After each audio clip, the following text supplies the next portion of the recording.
Hello. I will be presenting today on behalf of the Walt Disney Acquisitions Committee to the Board of Directors. So thank you for having us here today, and we are going to be discussing the potential acquisition of Pixar Incorporated. Now, here at Disney, first and foremost, it is important for us to understand which is greater, the value of Pixar and Disney in an exclusive relationship, or the sum of the value that we each could create if we operated independently of one another and were allowed to form relationships with other companies. Now, our committee has come to the conclusion that the value of Pixar and Disney is indeed in an exclusive relationship. Here at Disney, we have a fully vertically integrated structure that is driven by unique characters and movies. Pixar, however, is unrivaled in its ability to make unique and creative characters and movies. Disney and Pixar have a co-specialized relationship. The skills and expertise of one benefit the other.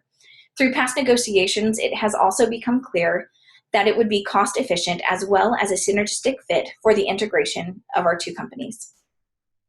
Now, assuming that Pixar and Disney are more valuable in an exclusive relationship, can that value be realized through a new contract?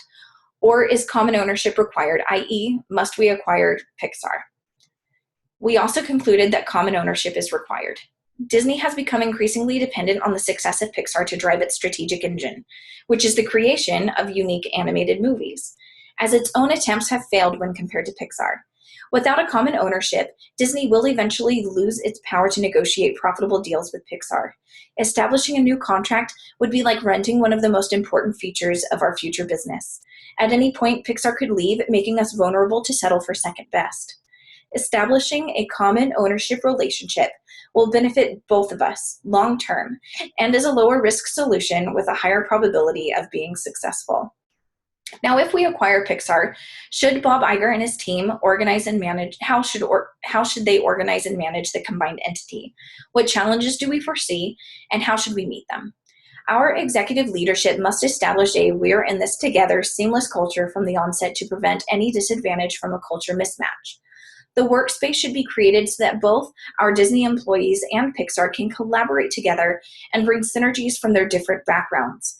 As a key component of the new structure, we recommend John Lasseter lead animation. He has the unique status of being the top creative talent at Pixar and has worked for us here at Disney previously as well. As he knows both cultures and how they work and operate, he can lead the combined entity in the right direction. Now, should we acquire Pixar? Yes, we recommend that Disney acquire Pixar. By acquiring Pixar, we stand to gain not only synergistic value, but a significant competitive advantage over our rival studios. An acquisition would allow us to take characters from the Pixar movies and cross-brand them into other areas of their business, like merchandising and theme park entertainment. Pixar has the creative talent behind creating animated movies that are entertaining and profitable, but they need us because of our marketing and distribution strengths here at Disney. Now, having said that, how should the relationship with Pixar be managed and structured? Pixar should be incorporated into our Disney family, but as its own entity, rather than being absorbed outright. Pixar has already created a name brand, and keeping that name brand will aid in the future. At the heart of Disney, we have creativity, but unfortunately that is failing. And that failure will affect every aspect of our many other businesses by not pumping in new and creative characters and movies. Placing Pixar's creative team and animators at the creative center of Disney will bring life back and create more value for our ancillary revenue streams. Thank you.